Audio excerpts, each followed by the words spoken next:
Learning with Subrata YouTube channel তোমাদের সকলকে স্বাগত। প্রিয় অষ্টম শ্রেণীর ছাত্রছাত্রীরা, আজকে আমরা করবো দেখো রায়মার্টিন প্রশ্নবিচিত্রা 2025 সালের গণিতে 3 নম্বর স্কুলটা 119 নম্বর পেজে। আগের ক্লাসে আমরা 2 নম্বর স্কুলটা কমপ্লিট করেছিলাম, আজকে আমরা 3 নম্বর স্কুলটা নিয়ে কাজ করব। তো 3 নম্বর স্কুলে দেখো বলছে বালুরঘাট হাই স্কুল এবং চাকদা পূর্বাচল বিদ্যাপীঠ। তো এই দুটো স্কুল মিক্সড করে 30 নম্বরে গণিত করব। তো একের দাগে দেখো 8টা ছোট প্রশ্ন দিয়েছে, 8টা ছোট প্রশ্ন আমরা ঝটপট করে করি, তারপর বড় গণিতগুলো করবো। প্রথম হচ্ছে একটি ঘরে মেঝের ক্ষেত্রফল দিয়েছে 20 বর্গমিটার, তাহলে ঘরটির দৈর্ঘ্য যদি এত হয় প্রস্থ কত হবে।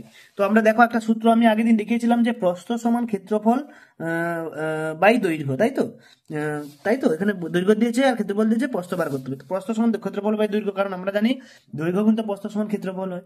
তাহলে এটাকে 5 দিয়ে ভাগ করে কত 4 মিটার, অর্থাৎ তার দৈর্ঘ্যটা প্রস্থটা হচ্ছে 4 মিটার। দুইটা কি বলছে দেখো, একটি আয়তক্ষেত্রে দৈর্ঘ্য দ্বিগুণ করলে প্রস্থ অর্ধেক করলে ক্ষেত্রফল কি কি পরিবর্তন হবে। তাহলে দৈর্ঘ্য প্রথমে এক্স ধরি আর প্রস্থ ওয়াই ধরি, তাহলে ক্ষেত্রফল এক্স ওয়াই বর্গমিটার। দ্বিগুণ করলে 2x আর অর্ধেক করলে y/2, তাহলে সেক্ষেত্রে গুণ করলে দেখো এক্স ওয়াই, তাহলে একই থাকবে, কোনো চেঞ্জ না। দেখো যদি আমি এটা ক্ষেত্রফল দেখি, এটা ক্ষেত্রফল দেখি, দুটোই সেম, এক্স ওয়াই বর্গমিটার, তাহলে এটা একই থাকবে, কোনো বাড়বে না কমবে না, কোনো কিছুই হবে না। তিনেরটা বলেছে দেখো 6x সমান 84 হলে x এর মান কত। তাহলে 6x সমান 84, তাহলে x সমান দেখো গুণটা ওদিকে গেলে ভাগ হবে, 84/6 সমান 14, তাহলে x এর মান কত 14, তাহলে x এর মান কত পাচ্ছি 14। চারেরটা কি বলেছে দেখো, x প্লাস 1/x সমান 4 হলে x square plus 1/x square সমান কত। তাহলে x প্লাস 1/x সমান 4, তাহলে x square plus 1/x square সমান দেখো a plus b whole square minus 2ab, তাহলে 4 স্কয়ার মাইনাস 2 সমান 16 মাইনাস 2 সমান 14 হবে। তাহলে এটা হচ্ছে, এটার মান হচ্ছে 14, ঠিক আছে। পাঁচেরটা কি বলেছে, পাঁচেরটা বলেছে 48 ডিগ্রি কোণের পূরক কোণের মান কত। তো দেখো এখানে করছি 48 ডিগ্রি কোণের পূরক কোণ, এখানে 48 ডিগ্রি কোণের পূরক কোণ 90 থেকে 48 বাদ দাও, তাহলে 42 ডিগ্রি হবে পূরক কোণটা। ছয়ের দাগেটা দেখো, প্রদত্ত কোণগুলি পূরক সম্পূরক নয়। তো পূরক সম্পূরক নয় হচ্ছে এই দুটো কোণ, কারণ এই দুটো কোণ যোগ করলে 150 হচ্ছে, যেটা পূরক না সম্পূরক না। আর আর সবগুলো যোগ করলে 90 বা 180 হবে। এটা দেখো 90 হবে, এটা শুধু হবে না, এটা দেখো 180 হবে, এটাও 90 হবে, তাহলে এইটা হবে পূরক কোণ বা সম্পূরক কোনোটাই না, এইটা হবে উত্তর, ঠিক আছে। তারপরে দেখো দুটি সন্নিহিত কোণ 30 ডিগ্রি 150 ডিগ্রি হলে বাহুটা কিভাবে অবস্থান করে। তাহলে 30 150 সমান 180, তাহলে একটা সরল লেখায় 180 ডিগ্রি কোণ কেমন হয়, এই যে এরকম হয়, এক সরল লেখা সমান 180 ডিগ্রি হয়। তাহলে এইভাবে অবস্থান করবে, ঠিক আছে, দুটি বাহু সরল লেখা অবস্থান করবে। আটেরটা কি বলেছে দেখো, রম্বসের কর্ণদ্বয় পরস্পরকে ড্যাশ ও ড্যাশ করে পরস্পর সমকোণে সমদ্বিখণ্ডিত করে। আমরা যদি রম্বস একটা আঁকি, তাহলে তার কর্ণদ্বয় দেখো সমকোণে, এটা সমকোণে সমদ্বিখণ্ডিত করছে।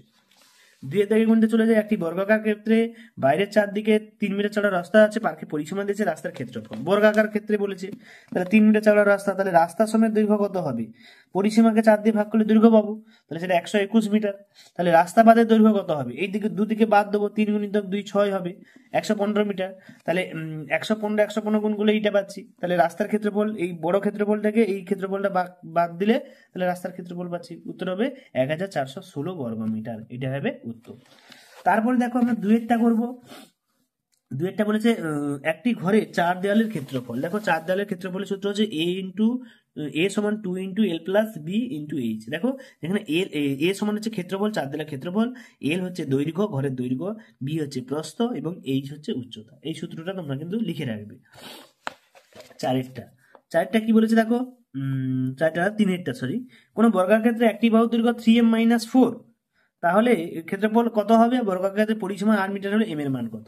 তাহলে আমাকে দিয়েছে বাহু দিয়েছে, তাহলে ক্ষেত্রফল এটাকে গুণ করলে দেখো, গুণ করো 9m² -12m 4 4 16 প্লাস 16 হবে। তাহলে এটা করলে কত হচ্ছে, এই মানটা পাচ্ছি ক্ষেত্রফল। এবারে পরিসীমা বলে দিয়েছে 8, তাহলে দৈর্ঘ্য কত হবে 2 মিটার।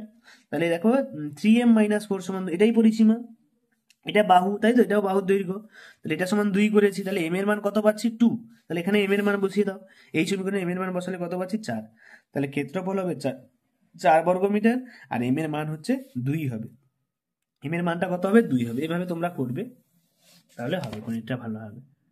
তারপরে দেখো আমরা করব তিনের দাগের গুলো, তিনের দাগে বলছে a by b plus b by a সমান 1 হলে এ কিউ প্লাস বি কিউর মান করবে। তোমরা এই গুণটা 7-এও করেছো।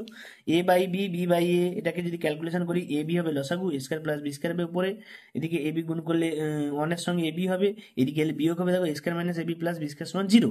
এবারে আমরা এ কিউ প্লাস বি কিউ সূত্র দেবো, উৎপাদক বিশ্লেষণের সূত্র, a plus B into A square minus A B plus B square, এটার মান 0, তাহলে 0 ইন্টু এইটা সমান 0 হবে অ্যান্সার। চারেরটা কি বলেছে দেখো, টি এর কোন মানগুলির জন্য এত এত পূর্ণবর্গ সংখ্যা মেলা হবে। এটা খুব ইম্পর্টেন্ট গণিত দেখো। তো প্রথমে কি করবো, এটাকে একটা পূর্ণবর্গ আকারে নিয়ে আসবো, a square minus 2ab plus B square, আর যা ধরেছে এটাকে বিয়োগ করবো, এটাকে বিয়োগ করে কাটাকাটি করলে এটা আসবে, এটা থেকে এটা বিয়োগ করলে এইটাই ঘুরে আসবে। তাহলে দেখো এখান থেকে এইটা, এটা হোল স্কয়ারের সূত্র, এ মাইনাস বি হোল স্কয়ারের সূত্র, আর এটা যেমন আছে তেমন। তাহলে এই রাশিটা যদি 0 হয় তবে পূর্ণবর্গ সংখ্যা হবে এইটা, এই যে এইটা, তাহলে সেটাই লিখেছি, এইটা সমান 0 হলে পূর্ণবর্গ সংখ্যা হবে। তাহলে এইটা সমান 0, তাহলে এটা সমান 4 এর সঙ্গে 0 গুণ 0 হবে 1 মাইনাস টি স্কয়ার, তাহলে মাইনাস টি স্কয়ার সমান -1, তাই তো, আর টি সমান +-1, কারণ স্কয়ার যদি ওপাশে যায়, স্কয়ার যদি ওপাশে যায় রুট হয়, আর রুটের আগে কোনো কিছু প্লাস মাইনাস বসে, তাহলে টি এর মান +-1 হলে এত রাশিমালাটি পূর্ণবর্গ হবে। এইভাবে তোমরা করবে। তিনের দাগে কোনটা আমরা চলে যাচ্ছি, দেখো x square plus 11x plus 27 কে x প্লাস 6 দিয়ে ভাগ করে ভাগফল ভাগশেষ লিখি।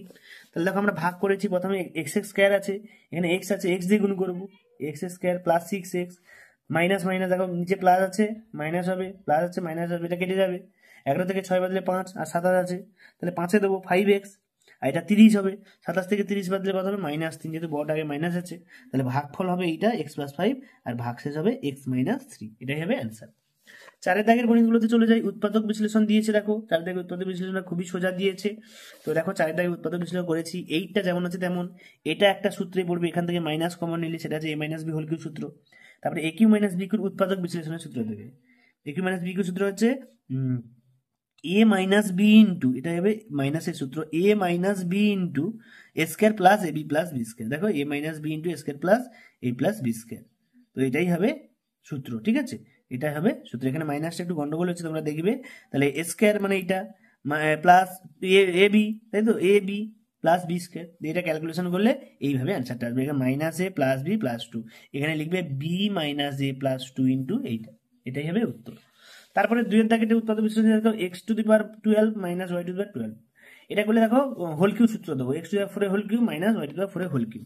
তো এটা করলে দেখো A cube minus B cube A minus B into A square plus A B plus B square, আবার এটা কি সূত্রে যাবে, দেখি A square minus B square, তাই না, আর এটা হচ্ছে সূত্র হচ্ছে, দেখো এটাকে সোজা আছে, দেখো x⁴ হোল স্কয়ারের সূত্র দিয়েছি, এটা এই তিনটে, এই দুটোকে ভাঙলে দেখো এটা সূত্র a plus B into minus b, এই দুটোর জন্য এই তিনটে পেলাম, আর এইটাকে হচ্ছে সূত্র ভেঙে ভেঙে আসছি, এটা ভাঙলে আবার দুটো সূত্র পাচ্ছি স্কয়ার মাইনাস বি স্কয়ারে, আবার এটাকে ভাঙলে দুটো পাচ্ছি, ঠিক আছে। তো ফাইনাল অ্যান্সার হচ্ছে এটা X plus Y X minus Y X square plus Y square, যে এই রাশিটা আর এইটাকে দুবার ভাঙবে, এটা কিন্তু তোমাদের 7-এর শেষের উৎপাদক বিশ্লেষণের গণিতে এইটা ছিল, যে এই জিনিসটা ছিল, ঠিক আছে।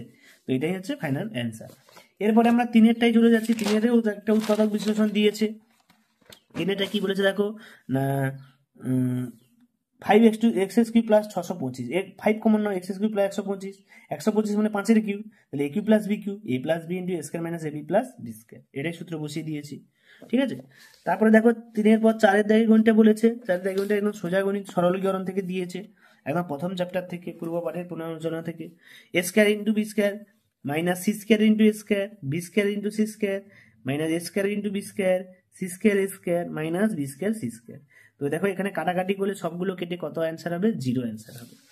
পাঁচের দাগে দেখো, পাঁচের দাগের যে তোমাদের পাই চিত্র দিয়েছে, এইটা পাঁচের দাগে এটা এবং অথবা এই দুটো কিন্তু গণিত 1 নম্বর এবং 2 নম্বর স্কুলে করে দেওয়া আছে, তো তোমরা সেখান থেকে দেখে নাও, সেখানে কিন্তু সুন্দর করে আমি বুঝিয়ে দিয়েছি এবং করিয়ে দিয়েছি, এটা তাই করালাম না, তোমরা দেখে নেবে, সমস্যা তাহলে কমেন্টে লিখবে, আমি অবশ্যই দিয়ে দেবো। আর তোমাদের বলে রাখা, তো এর যদি পিডিএফ তোমরা পেতে চাও, সমস্ত গণিতগুলোর পিডিএফ যদি পেতে চাও, তো তোমরা আমি হোয়াটসঅ্যাপ নাম্বার দিচ্ছি, ওখানে তোমরা যোগাযোগ করো, ওখান থেকে আমি পিডিএফটা তোমাদেরকে শেয়ার করে দেবো।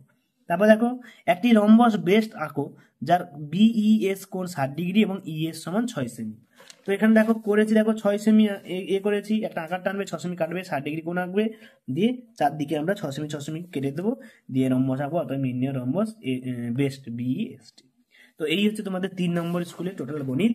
তো তোমাদের যদি গণিতগুলো ভালো লাগে অবশ্যই তোমরা কমেন্ট করবে, যারা নতুন অবশ্যই সাবস্ক্রাইব করবে, লাইক করবে, শেয়ার করবে বন্ধুদেরকে। দেখা হচ্ছে পরের ভিডিওতে।